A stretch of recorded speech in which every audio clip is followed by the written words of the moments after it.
And now to introduce today's host. Choghakate Kazarian is a curator and art historian based in New York City. Her interests are focused on artistic processes and the interaction between biography and artistic practice. She has curated several exhibitions on artists such as Henry Darger, Lucio Fontana, Piero Manzoni, and Carol Appel. She has edited several exhibition catalogs and published on artists such as Marcel Duchamp, Louis Michel Hichermus, Stefan Mendelbaum, among others. She has an MA in art history from École de Louvre and an MA in philosophy from La Sorbonne. She was a curator at the Musée des Modernes de Ville de Paris from 2011 to 2018. She is now pursuing a PhD at the Courtauld Art Institute with a dissertation on American artist Albert Pinkham Ryder. Since the early 1960s, Fausta Squatriti's research has been divided between the visual arts and writing. She has exhibited her work in Italy and more frequently abroad, where she was also intensively engaged as a publisher of graphic art and multimedia between 1964 and 1986. Without further ado, I'll hand it over to you, Choghakate. Thank you, Carl, for this introduction, and thank you, Fong, and the entire team of the Brooklyn Rail for this wonderful event, actually an entire series of events that bring us together despite the distance. And I'm so happy that we can share this discussion, whether we are in New York, Milan, or San Francisco. I will start just introducing quickly the work of Fausta Squatriti with a little series of images that will give you a little sample of her work. Let me see. Okay. Is that okay? Everyone sees the, okay, good. So Fausta Squatriti was born in 1941 in Milan, where she lives today. Can everyone see the first picture of my slideshow? Is that okay? Okay? And she started her artistic career very early, and after studying at the Accademia di Brera. I would like to start with this first series of work called La Passeggiata di Buster Keaton nell'Arancione, which means the walk of Buster Keaton in orange. The title refers to the theatrical text that Garcia Lorca wrote after meeting Salvador Dali. The series of painting made with a mix of kaolin and pigments shows floating forms in a colorful background. Some of them actually use the pink color inspired by the frescoes made by Tiepolo. The next painting of the same series showcase this very peculiar golden frame, and several works of the series had that golden frame, which was entirely part of their irreverent and playful spirit. And its kitsch contrasted with the more aerial representation of the canvas. And early on, Fausta introduced this type of irony and contradiction she likes, and that she will use much further in her work, especially through the medium of collage, which allows her to oppose different symbols and realms. This other work of the same series of the Passeggiata di Buster Keaton is actually a sculpture, and which somehow is the conclusion to the series with this black box where the colored form of the paintings literally float in the air. This series reminds us the series of work made by Lucio Fontana called Teatrini, and Fontana met Fausta met Lucio Fontana in the 60s, and she was very close to him and collaborated with him for several multiples. You may have seen this work in the recent exhibition she had last year in New York at the Albert Speer Gallery, which was focused on her early works from the 60s and early 70s. And you can see the Passeggiata of Buster Keaton on the right. I would like to introduce you to this series of colored sculptures that Fausta made in the 60s and early 70s, which were colored sculptures very much in the spirit of pop art or design of the same period. With this series, Fausta contrasted the seriousness of geometric abstraction and minimal aesthetics that was spoiled by pop culture and organic shapes like the clouds entering or emerging from a stark parallelepiped in steel, as you can see on the left. Although the vocabulary of minimal art and pop art, the confrontation of these two opposite realms is a heritage of the surrealist practice of collage, creating new meaning. Some of his works may made us think about other artists of Italian art scene like Lucio Del Pezzo or Gianni Piacentini, and some other vocabularies that we may find much later in design, as in the group like Memphis. And somehow it always reminds me in a very different way the works of Los Angeles art in the 60s, someone like Ron Nagel, for instance. This is a work I like very much because Fausta very generously donated it to the Musée d'Art Moderne a few years ago. It's called Tropicale. And somehow it follows the line of this series of works where the artist is accessorizing these noble geometric forms with Baroque shapes that soil their purity and literality. And some principles is here with this geometric form to which she added two disruptive appendixes that refer to an exotic vegetation. So we have the sharp edges, but it's still playful. And this subtle reference to non-Western culture, to this title Tropicale, it's something that will reappear in her work in the 80s, but through a new social context. Other sculptures of the same series, Yellow Chili Sex, Anello di Fumo Rosso, and Noli Mi Tangere, with same exuberant forms that come from the world of comics. And as very frequently, Fausta likes to oppose very different materials, as you may see here with the lacquered iron and rubber. The work on the right with this title, Noli Mi Tangere, that refers to the phrase that, to the sentence that the Christ said to Mary Magdalene, touch me not. I think it's very interesting in this context of social distancing. The next work is the contrary of social distancing, called Ripiegno, which means stuff. And Fausta's work is quite at the opposite of the fascination for organic and poor materials that was cherished by Arte Povera that started to emerge during the same years. Fausta Squatriti was more interested in experimenting with new industrial materials. The work on the right, Alagonia, means to the pillory.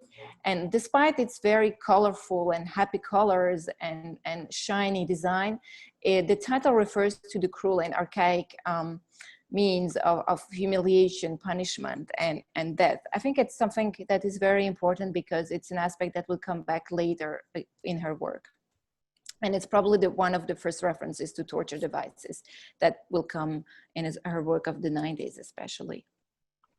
During the 70s, she actually turned her back to her former work and stripped all the shiny colors and started using exclusively black color, as in this sculpture called Equivolume, made in 1980, that has been shared as part of the collection of the Centre Pompidou, and where she examines all the variation of the square. I'll show you here her exhibition at the Denise René Gallery in Paris, which was a very famous gallery associated with the emergence of Cinetic art. Another work, Scomposizione di due cubi. And she went further with this exploration of the square as the most basic form, with realizing this giant installation, including both painting and sculpture. And her research on the square brought her to a new approach to sculpture that she imagined within this large-scale installation. To the series called Physiology of the Square, she explored the rhetoric of this universal shape, which was not very common in the 80s because it's a decade known in Italy for the resurface of transavanguardia.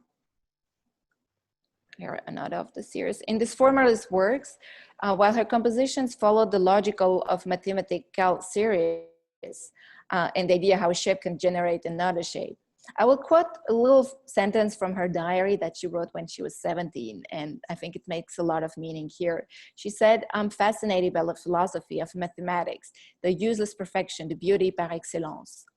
Although the useless and neutral beauty is not that neutral," and she explored it through this work called Physiology of the Square, from the Swastika to the cross.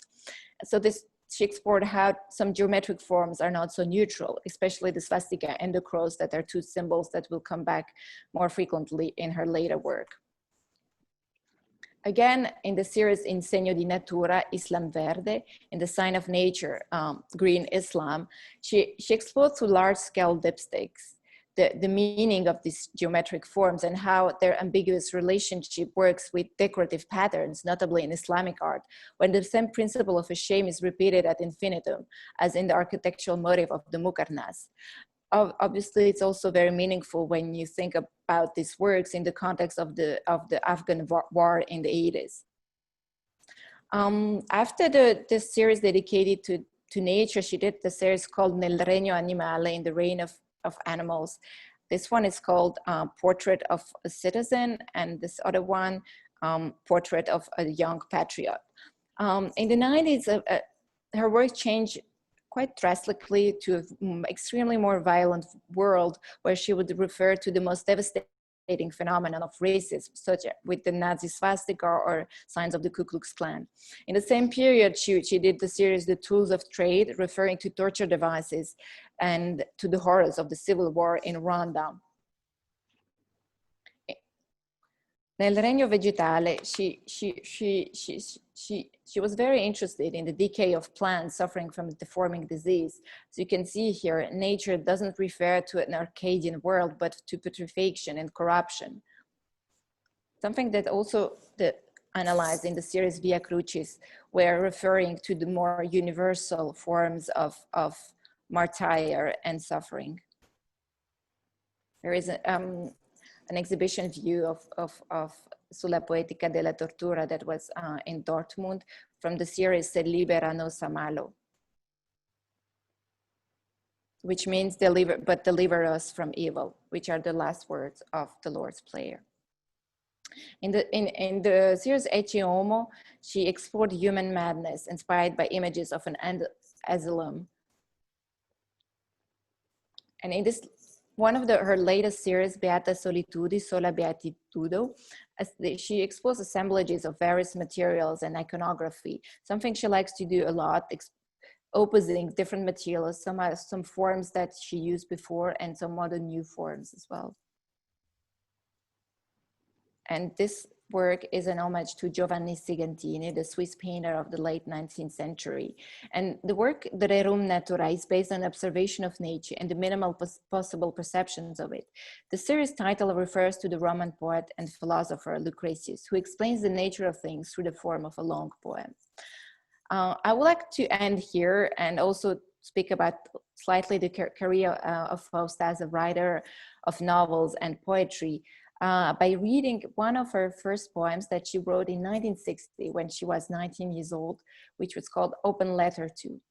Plausible information restated for the monotony of Genesis, soliloquies in the absorbing struggle, a heap of fearful presences, a little girl pitifully screams her protest. Alas, the echoes last too long not to. Such a heavy blockage can be shifted. And if later the strategy is reticence, a thin, sharp noise in the too tight collar, a difficult swallow to close the door, alone and laden with rags, vestige of cruel sanctions. In the vast hostile plain, perfect touch reports it all, shining diagnosis to clarify scheming, but let's not omit the mobility of the glance, turning the eyes above us. After all, my dress isn't so dirty. The hand darts there where the latest suspicion fell.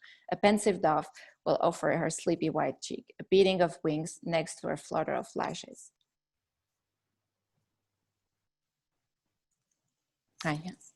Although this work is from her younger years when she was 19 years old, she practiced literature her entire life. And Fausta, I wanted to ask you something about your writing. I have the feeling that literature has taken more importance in your life in the recent years. You published several novels and poems. Do you think that this evolution is due to the more introspective nature of writing? Well, I don't know, because I have always been writing poems even when I was very, very young, and I was even doing piano. So all the art always been very interesting for me, and I always have been very engaged mainly in painting and poems. And later, when I became a professor, a teacher, I need also to write some essay for my students. So I started in writing about art like an essayist.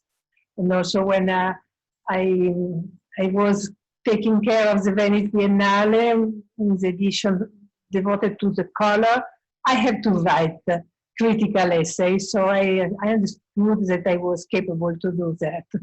And this is also very agreeable. But going back to my poems, they have, with the evolution of my visual work, maybe it's the same task against illogical evil, against something which I hate, and mixed to the idea of love, which is always the backside, or we can say the contrary, love is first, the backside is evil. But by the conjunction of those two opposition, we should obtain the maximum of freedom, doing just a comparison in our soul. Thank you.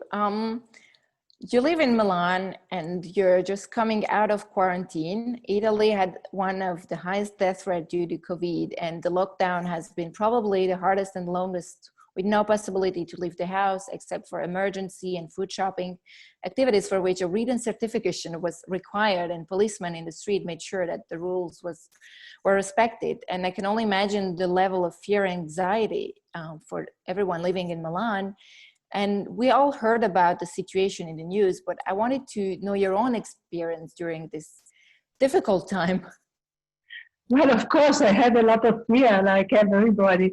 And in the beginning, we said, oh, they are doing exaggeration. The politicians, they're always trying to do something to keep us low. But then we realized that it wasn't true. We had to stay at home. And I stayed at home almost 3 months. But it was not too bad for me because I wrote a novel of 250 pages. So I never had so much time to be every day writing with my personage, with my protagonist, because usually I share, I have to do other things.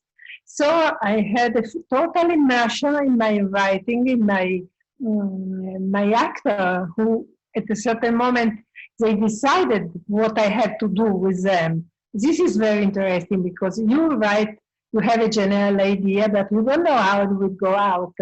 And the character by themselves, they said, now I have to do this. And this is always right.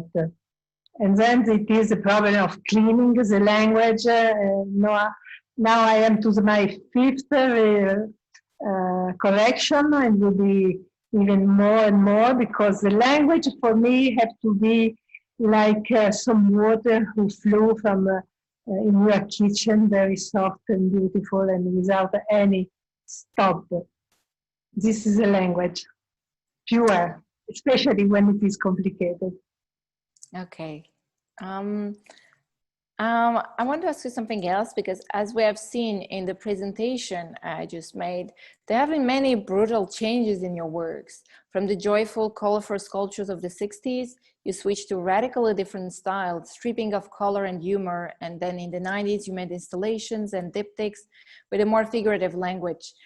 Filled with extreme violence. And the sculptures of the 60s can be put into the context of global pop or minimal art, but the abstract sculptures of the 80s don't correspond to the logic of that period, and also many other works. So how do you explain these changes? Do they convey your own evolution and the changes you have seen in the world?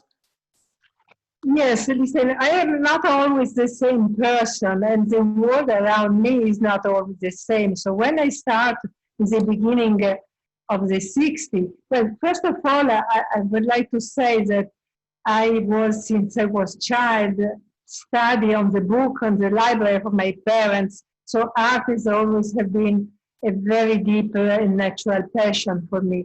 And of course, I was influenced by the Expressionism, because Skira had published after the war two beautiful books, which I still have, with on the history of painting, from the Impressionist to the Expressionist to the metaphysical.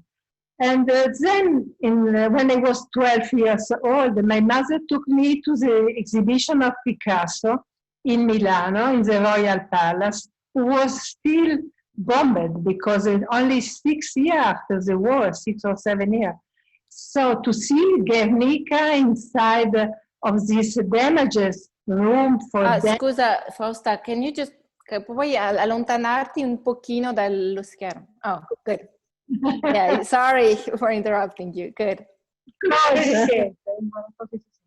And so the idea to put Guernica inside to a room done for frivolity, to dance, to be happy, bombed, and it is still like that, like a warning. It made me an impression, unbelievable. It was a great teaching. I was 12 years old. And then when I go out from the museum, I say to my mother, I will be a cubist painter. So this, I will not be a cubist painter, but it has been a great impression. And then I start painting from,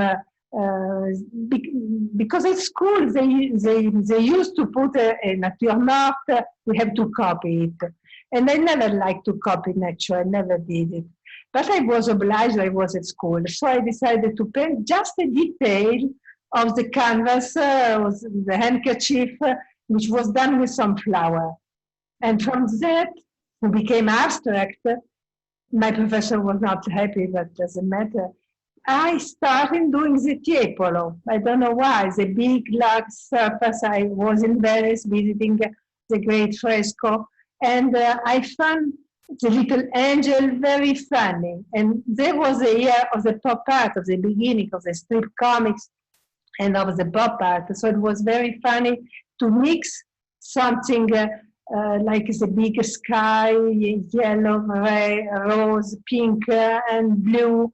The Tiepolo did that. He did it at the end of 18th century. So almost with one foot in the modernity, because we can think that Goya worked in the same time. Tiepolo was done decoration with the angel who fly in the sky, and Goya was doing the death. So it's very important. So contradiction has always been very important for me. And after some painting with the frame in gold, which I put especially to do a contrast between good taste and bad taste, I started doing the sculpture in 1966. So just I decided those angels, those sky, and those nuvole, how do you say that? I don't remember. Nuvole in English. Clouds. Cloud, right. So I decided to do them in sculpture. So sculpture where my hand was not existing, because everything was done by a worker, because we have the dream of a society highly technologically, without knowing all the backside of this. So we wanted to produce object of art, maybe in 2, 3, 4 exemplars or even more, that where every piece has the same value as the other. So it was an idea of an industrial system. But then arrived the dirty year in Italy of the murder on the street and the terrorism. So how could I follow doing so joyful work when the people was killed on the street, and when we had a deep disaster, which I don't call it revolution, because a revolution is to obtain something better. And this was just to kill. We had that for 20 years. So I did black sculpture, geometrical, and at the same time, I was in love with concrete art, which also, because from Picasso, then I discovered Mondrian, and he became more something in my soul, the clearness, the empty space, the mathematical, philosophical abstraction. And so after, there are many other periods you show on your beginning, so I don't want to repeat what you said well enough, but I agree with what you said. Thank you, Fausta.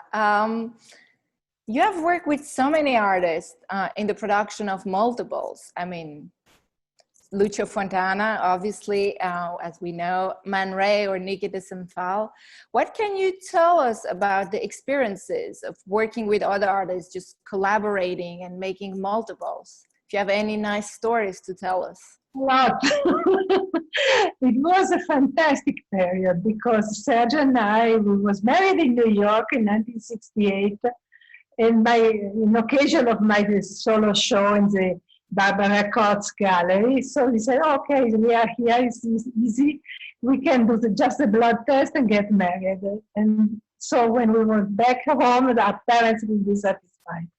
And we did it with very simple and very fun, but not believing that we was really married, and we was. This I understood when I wanted divorce. It was a real marriage, not just a joke. But anyway, the idea to start in doing work with the other artists, start from my sculpture, done and lacquered and with metal. And so I said I can do also with other artists, because nobody of the avant-garde wanted to go to do things by hand. That period was ended. The fluidity of the color, the expression, the soul, the sensibility was out. We wanted to be funny, but we wanted to be like investigating in the time, in the space, in the meaning of our time, which was the modernity. And so I decided to go to Lucio Fontana. I said, listen, I would like to do a multiples. I said, okay. He did just a small drawing on a sheet of paper. And then Sergio and I, we decided how to realize this. And this is La Pillola. It was, everybody call it concetto spaziale. It is not that. It is an anti-conceptual pillow, because it was just being invented, that Lucio was crazy about everything who was going in advance. And this was one of the first. And then in Paris, we was having lunch in a small trattoria in Rue de Canette, Alexandre. And on the next table, we recognize Man Ray and Juliet, Marcel Duchamp, and Tini Duchamp. So we asked ourselves, how can we meet those people? Because we was really too young person, or 22, 23 years old. So we called the waiter, we said, offer cigars and cognac to the table. So those four old persons turned their head, they saw two young people, they invited us to the table, and we finished the day in the studio of Man Ray, and we became friends for all our life. And we did a lot of multiples, beautiful thing and catalog for Alexander Yolas, and then many other. Thank you. I remember when we met, I met you because I was in Milan for several months and preparing an exhibition about Lucio Fontana. So I met you because you knew him and collaborated with him. And I remember I was curious to know more about how the collaboration was, because I saw that Fontana made the drawings for the Pillole. And then I remember I asked you about how was then, how did you go from the drawings to the actual thing, and how was it with Fontana? And you told me this thing that was so true to Fontana's personality. You said, oh, he just asked me, just choose beautiful colors. That was his way of telling you how you should choose the colors, just beautiful colors. He trusts me, and he was on the spirit. Now I tell you something that nobody knows, which is beautiful about Fontana. One day he says to me, I would like that every Italian, like they have a fridge for food, they should have a small cup of my painting in white. This is so poetical, so touching, so to consider his work like a necessity, like the fridge. That's what, yeah, I guess that's part of the reason, I guess he made so many, so everyone can have his own work with the sliced canvases. Something necessary, like a fridge. Definitely. Actually, your knowledge of art history is very impressive and accurate. And I know that you like the colors of old masters, the pink of Tiepolo, as we discussed earlier, or the blue of Sebastiano del Piombo, or Lorenzo Lotto's red. And you're also interested in neoclassical sculptors as Bartolini, Canova, or Islamic art. And I wanted to ask you, who are the artists you admired at the beginning of your career, and who are those you admire now? Well, I admire all the masters of the past, and even the little artists who are not masters from the past. They show us so much about the period they was living, about the human feeling. and how it's the relationship between one person of today and the great painting of the past. So I recognize myself, I recognize even the today problems in Leonardo, they're not far, they're always close, because the humanity has not changed so much in considering the positive and negative, the beauty, the idea of beauty change, that always we wanted to be beauty. Everybody wants to be beauty. Everybody wants to have, maybe in the most poor house, you have a little photo on the wall, because we cannot live without images. And this is the secret of the relationship between every human being to spirituality. And spirituality is something, is a need, and not a question of religious, but spirituality. And the art is something that represents very much the pure spirituality, and because it didn't exist before, and many other things didn't exist before, but art is special. It didn't exist before, it is done forever, possibly. It's not like a will, it's much more. Speaking of spirituality, I remember a few years ago, we had lunch together at your studio in Milan. Then you brought me to a little church outside the city to go to mass and to see how all the women went to the mass while all the husbands, they were waiting at the bar, which was a very funny situation. And we had an interesting discussion about Catholicism and how Italians do it in a way that is so different from the French, for instance, from French Catholics. And in your work, there are many references to Christianity, especially when it deals with suffering in such works as Ecce Homo or Via Crucis. But I believe you're an atheist. So what can you tell us about that? Well, it's easy. I am an atheist, but I think the story of the Via Crucis, which is the passion and the death of Jesus, is a great story, who explained very well the evolution of a man who just was maybe more intelligent than the other, for sure more nice, more good, more generous. And he has been killed because nobody understood who he was. So I don't think he was a son of God and all those stories which I'm not interested. But it was the story of humanity is there till now, when people is killed for the way he is. So we know what we are talking about. Everybody can be killed just because he is like he is. And the little church, we call it an abbey of a very old abbey, la Chiesa di San, let me see. Now I forgot, because sometime I forgot the name. It was very close to Milano, beautiful, I remember. And the women go inside for the mass, and the men stay to the bar. But they do the effort to go almost in the church. So nobody is really a great believer. But before, in front of death, for example, everybody became believer, because they are scared, afraid. So they said, who knows, maybe it is true. So let me try. But in France, I don't know how they are.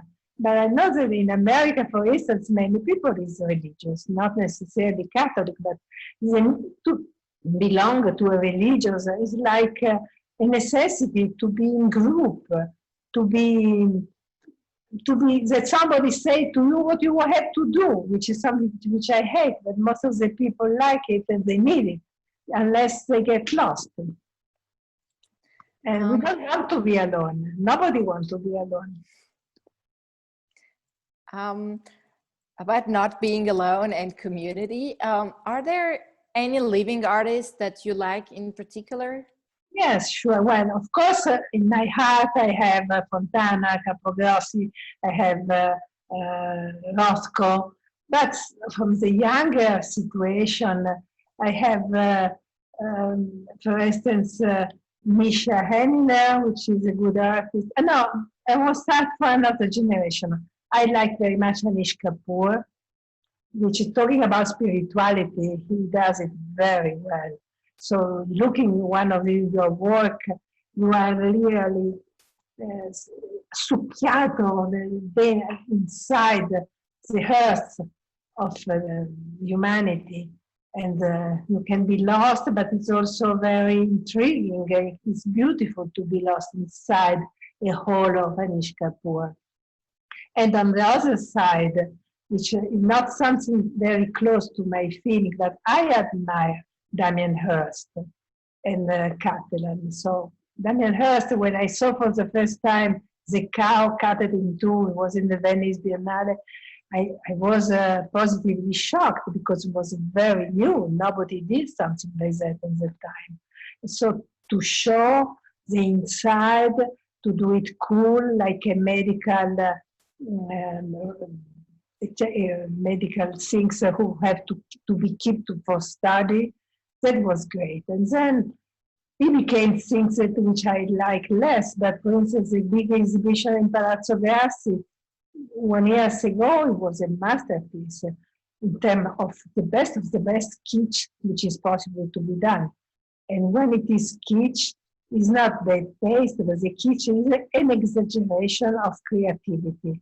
And this was really well done. A kitsch as exaggeration of creativity. That's a very interesting definition of kitsch. And I don't think I've ever heard that before. Oh, it's mine. I like it a lot. It is an exaggeration. We want to do more and more, to do more beautiful. And finally, it's a disaster. But it means a lot, it's a disaster. And in Damien Hirst, the technique is great. He did it polished and perfect. So to obtain this perfection with the ugly is a great idea. And Catalan is also interesting because he does political art. And this is disagreeable, but very strong. And speaking about the artist and art scene, you've known the art scene, especially in Milan and elsewhere, from the 60s to today. How the art scene has changed over time? What have you noticed specifically among artists and how the art world functions? Well, it has changed a lot because in the year of the 60s, the 70s, nobody was owning a lot of money by art. And this made a big difference. It was not really a market. So young artists and master, we was together. There was a small bar where we used to go in the late evening to be sure to find a friend, like in the Bohème a little bit. And then everything started having our own success. Most of them died because I was always doing with artists bigger than me in age and in experience because I wanted to learn. I admire those people who make me the great favor to be friend of Man Ray, of Fontana, of Jesus Soto, but of course, Nicky de Saint-Phal, Jean Tinguely was friend. So some of them was like my parents in age, and some other a little bit older than me, like Nicky and Jean. But we had a lot of fun all together. And it was easy for me to invent, to create a multiplex or a print because I knew very well what they wanted to do. And never an artist says to me with a prototype, no, it is not good. They always agree with what I was presenting. So it means I understood well what they wanted to do because I am an artist. This I think is extremely important. And from the of the young of today, I have a friend which is a great artist, Diamante Faraldo, and my gallery worked with Misha Henner, which is also a great artist. And then all the young, very young, I don't know very well. But I very rarely say something which I like, sincerely, but maybe because I am still in other things of the past. Mm-hmm. And as a woman artist, have you seen changes in the reception of your work during time? Are you perceived differently as a woman now that you were before? A lot. Listen, when I started, I was about 20 or 19. people say, Bella, okay, go ahead. Or they was discussing if a woman could really be an artist, seriously. And they decided not. So, plus, if the girl was pretty, good family, that was a disaster to be taken in consideration. Fontana was not like that. He trusted my work. He made an appointment for me with Beatrice Monti. We had a very important gallery. He sent me to Anselmo Carini, who directed the print and drawing of the Chicago Art Institute, and they bought 3 or 4 of my etchings. It was easy.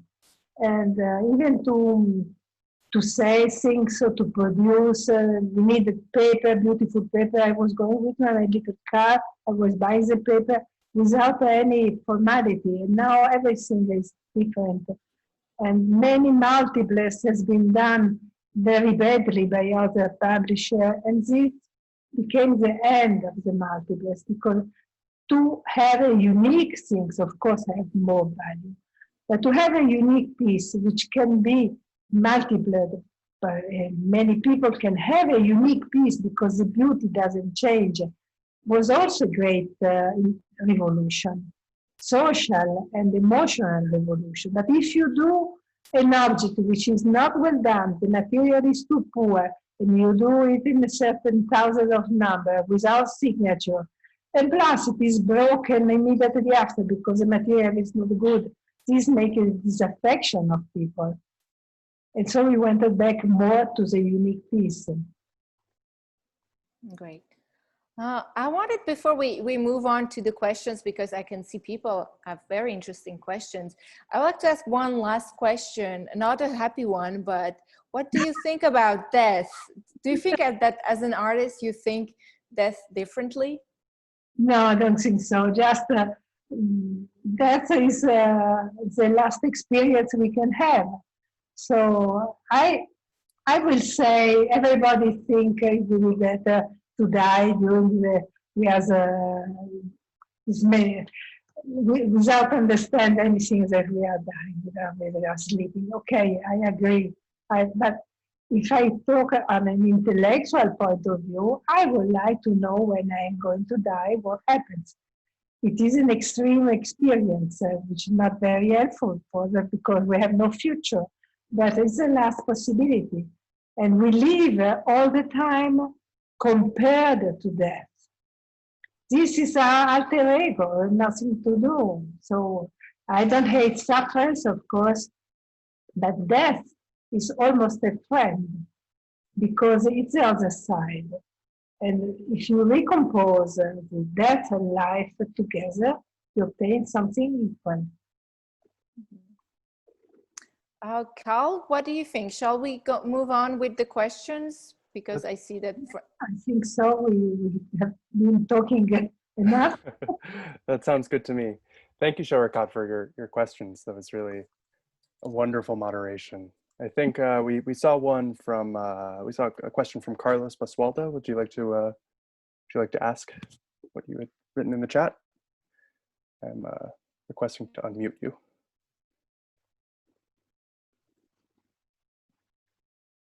Hi, let me see. Hi, Carlos.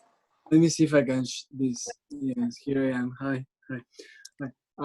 Fausta, no, I was interested in, in the milieu that basically of that is around your earlier work, and I think that you've spoken a lot about your relationship with Fontana, and I realize now that you and I have never met, but I know Sergio very well, and I realize that you and work together. Yes, I was interested. I mean, and I think that accounts for a lot. But was in your early work, it seems to me that there's also a reference to design, and I was interested in knowing if there was a conversation with designers in Milan, Sozzas in particular, or it was just exclusively, a relationship with artists? No, listen, Sozzas, he did those beautiful, colorful objects much later than me. It is a reality. because I did those work in 1965, 66, and Memphis started 20 years after. And no, it was quite divided because the design was just starting in that period. In Italy, it didn't exist as a profession of the graphic design. Somebody who wanted to study graphic design had to go to Switzerland to learn. And so it was pure art. And they grow up on side, wonderfully, they did great research, but not contemporary. A little bit. Thank you. You're welcome. Thank you, Carlos. Next, we have a question from Renata. I'm requesting to unmute you if you'd like to ask. Sure. Renata, where she is. Hi. Hi. We just got a very simple question for you, since you had an amazing career, very long, you've known very important artists. So what advice would you give to young artists that are just starting their career? Well, I have been teaching for 30 years, so I know young who's supposed to be artists and want to be artists. And as a teacher, I always try to take off the best of the best they can have. And it was beautiful to work together. But from this to be really artist is very different, because the Art Academy is full of young people, and it is impossible that every year we have 4,000 new artists. So finally they finish in doing all the work. Some of them became artists, but I know how ignorant they are, and sorry to say that, but our Art Academy was on the floor, ground floor of the Museum of Brera, where only masterpieces. I cannot send my student up to one floor to go into the museum to see. I will say, they give you some point, please go to see the exhibition. They think they know enough. They think they will be influenced, or they are just bored by antiquity, just because they don't have the element to understand. Not everybody, of course, but most of them. Maybe they will learn later, but they always wait that the teacher, like a mama, tells them what they have to do. And that's it. It's a pity, because life is not that long as it seems when we are younger. Thank you. Thank you for your question. Next, we have Jennifer Bacon. I'm requesting to unmute you.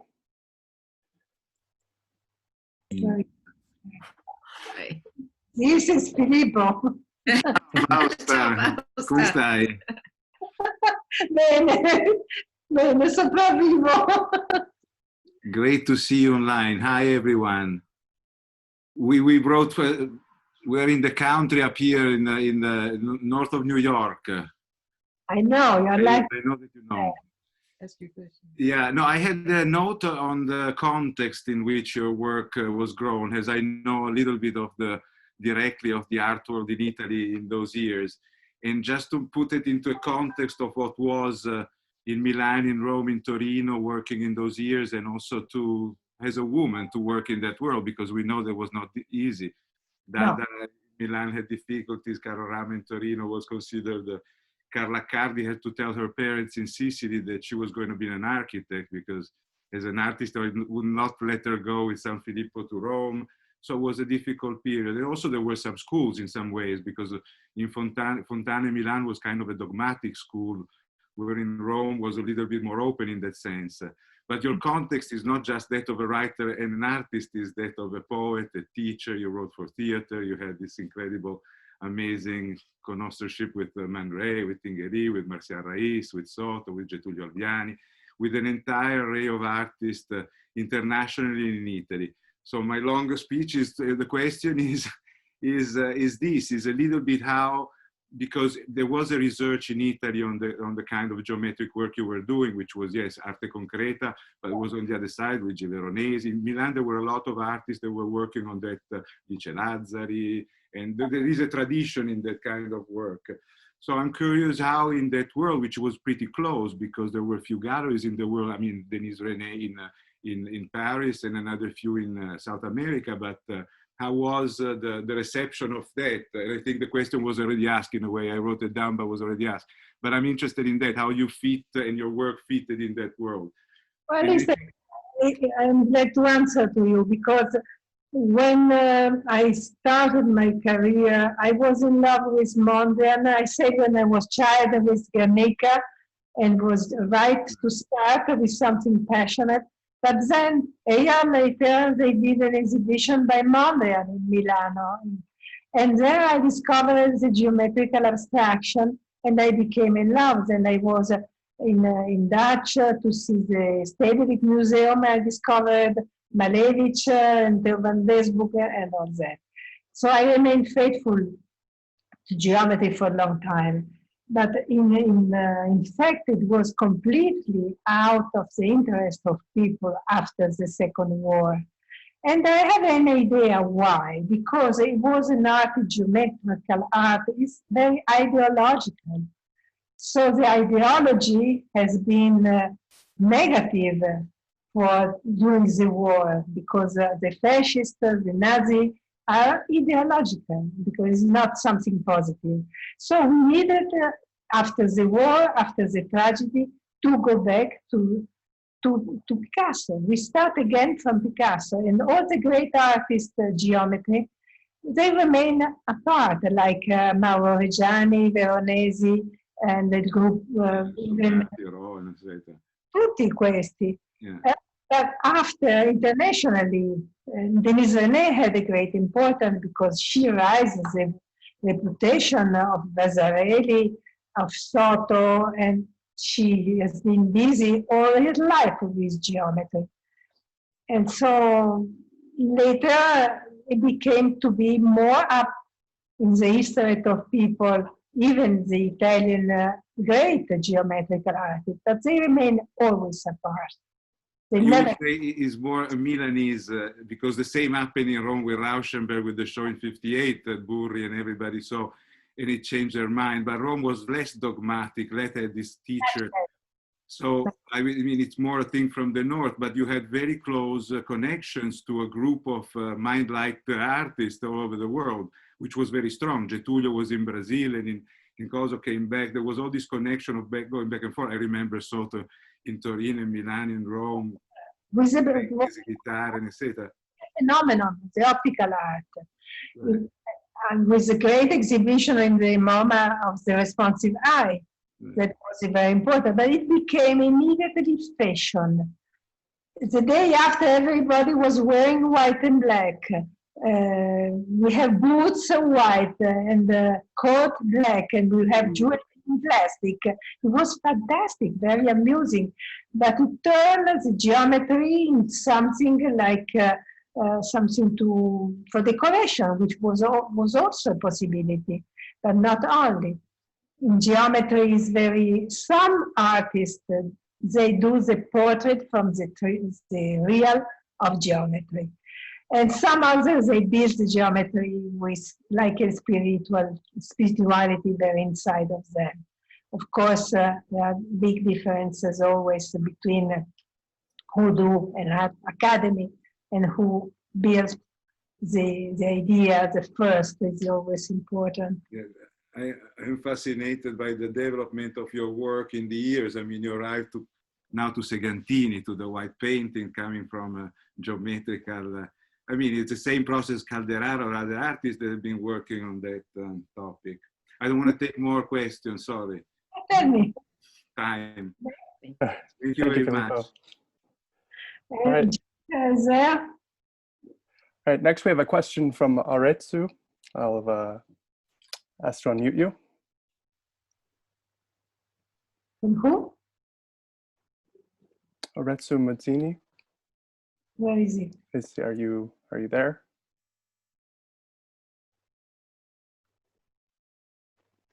the beauty of life of the chronicle. Okay, well then, all right, he's not responding. So I'll ask you a question. So I wanted to ask, in light of this painful moment that we're going through right now, I was wondering if you could speak a little more in the context of the portrayal of racial violence in the United States and in Italy, and specifically what led to the Nel Regno Animale series from '94 that Choghakate showed us in the slideshow. Ti chiede se vuoi dire qualcosa su questo periodo di violenza, soprattutto contro afroamericani, e come ha visto anche nel tuo lavoro che hai già lavorato su questa tematica, e che cosa puoi dire su questo ambiente generale di violenza. It's all, of course, which is always the same horror against the poor, against the people, which is different. And I'm very disappointed. It's very sad, because at this point to our so-called civilization, we should be over those problems, and we are not. And I think also that one of the reasons, first, to be racist is an old story, and everybody is. But in a period with economy difficult, the people became with more rage. So we are always on top and against the one who is under your possibility. The more poor, more black, more you are, and more you are hated. And this is terrible. It means that finally all those religions doesn't help very much people to be better. Yeah, and I think just I wanted to add something that while I was preparing the PowerPoint for today, in this context, it made so much sense to see that it's on and on again and again, repeating itself all the time with all her works that I've seen, and through all the different words it's referring to. Absolutely, I am fascinated. Plus, I can say something a little fun that can be cynical, that as an artist, I found that evil is much more sexy than good.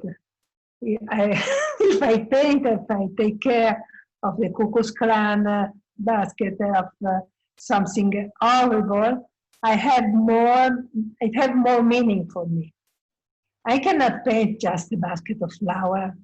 It's not interesting. I use flowers when they are dried, when they are like dead body, because going back again to death, I think that we have to affront the idea that every beauty is very rare, very brief, and we go to the inside of the body, the skeleton. And when I dry my flowers, they became another thing, but they are still my flowers. So I work on that, what is not visible, to make it visible, and to try to teach something.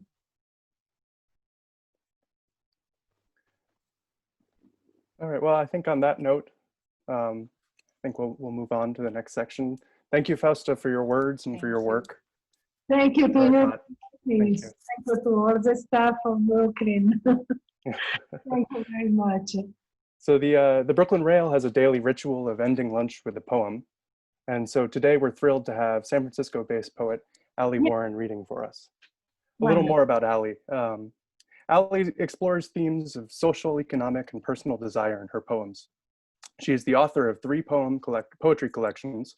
Most recently, I Love It Though, Nightboat Books, 2017. She has edited the literary magazine Dreamboat, co-curated the New Reading series at 21 Grand, co-edited the Poetic Labor Project, and contributed to SFMOMA's Open Space.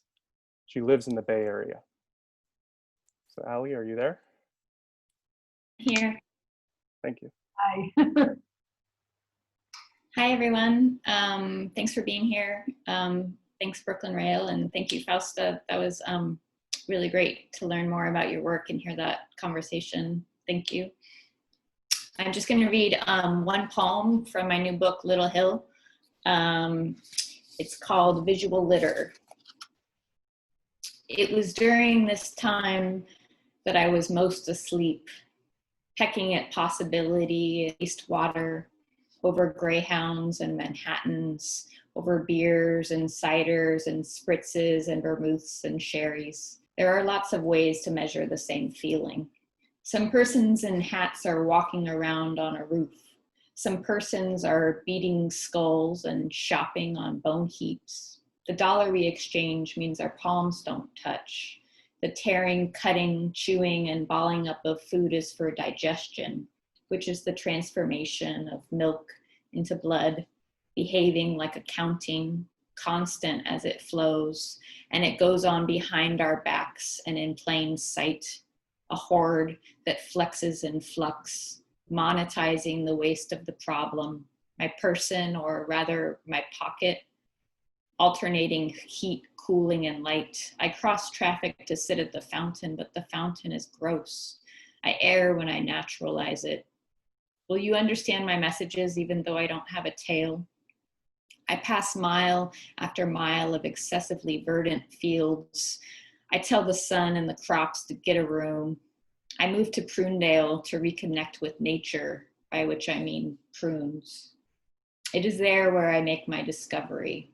The kernel of the walnut is the brain, and the human brain is modeled on the walnut's success. On the scale of how I'd rank the elements, to be alive, to transmute, to be melancholy under the moon. The seasons go poppy, Penn Valley, particle math, raised meat. The court summons me to report to Martinez, home of the martini, but I don't believe it and I don't believe the courts. You place your phone atop mine to transfer its charge. Is this the communism we deserve? Where every eye is a beak. The landlords think themselves princes and the cops we know are deadly. A many-headed wall of soot. I want to tongue the word abolition. I want to learn the lesson of worship from nature. No locks and no clocks is the way I want it. Up around the breasts and the berries and in the bath. Eternally recurrent, reenacted enclosure. I plug up the mouth of my burrow. Subjection may be stressed on either the first or second syllable, though 72% of the usage panel prefers stress on the second, stress in general. In order to live, one must come up with the money. I cannot apply for the head of people position at that pay rate. I am not qualified to be a cloud engineer. The market will close, and if the market closes, there will be no fruit eating, there will be no pit throwing, or casting faxes across the sky in which the sun is setting, or singing torch songs in a living room in which the roof is caving under wettest clouds. The bridges span the water and the river nets. The sky mall rims the perimeter. Lindsay establishes a psychic office. Rivka's driver, Moses, leads her out of woods and into the arms of Alameda Island. I am trying to bury my mineral body in the earth and the air. The flower is the force. The light is concurrent. The hail fell on me, but did not strike me. Brushing ash from the windows, using the hair on my arm to do it. Among the fortifications at the back of the bulb of the eye, you can use it as a door, or you can use it as the door. But to say it is hidden, remote, and elusive is not to say it does not exist. I am learning to spell unallocated in wooden alphabet blocks. I am waiting for the right time to touch the tunic of my heart's desire, devoted to the way light catches the folds of the hill. Flotsam is the foundation. Worms make culture in the dirt. We could not be convinced that the land was not collective. We drink from it, bathe in it, and eat around it, like an egg pollinated externally, or the wind with its flower. I found myself sleeping on one of its portions, strolling around like a subject, speaking about a who as though it were a what, where the streets are paved with oranges. Just because I make one decision doesn't mean I won't ever have to make another. There's a mountain on Mars that's 65,000 feet tall. That's a long way to go for some lichen.